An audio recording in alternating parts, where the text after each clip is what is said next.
I'm sitting here and working on some of my doctorate work, which is a nightly routine.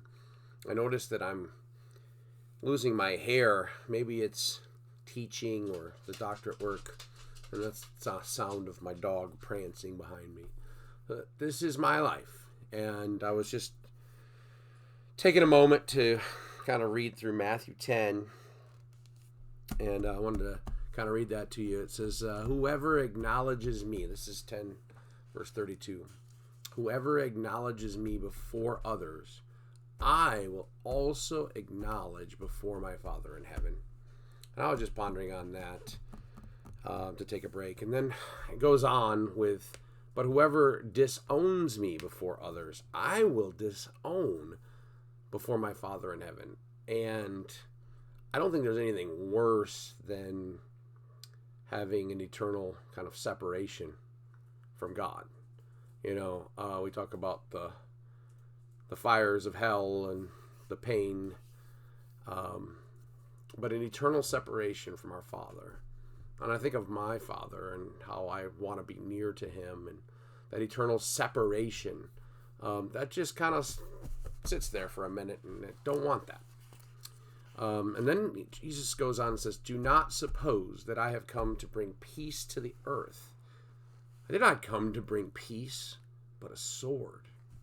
And I don't know where to look on this camera. I'm learning. For I have come to turn a man against his father, a daughter against her mother, a daughter-in-law against her mother-in-law. A man's enemies will be the members of his own household. And that's kind of hard to swallow there. What is Jesus saying? That we're not to love our mother and our father? Because I thought that was one of the commandments.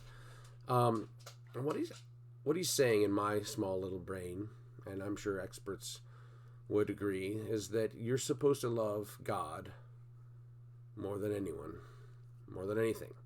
And so by order of operation there, it's God first and then the rest. And it kind of feels like you're turned against them.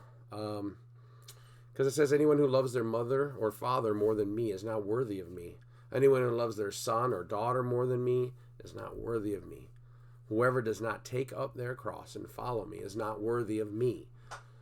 Whoever finds their life will lose it, and whoever loses their life for my sake will find it.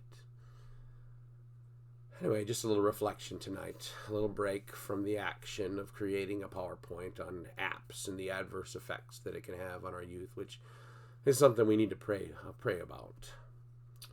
But I hope you have a wonderful night, and I hope you find Jesus. Good night.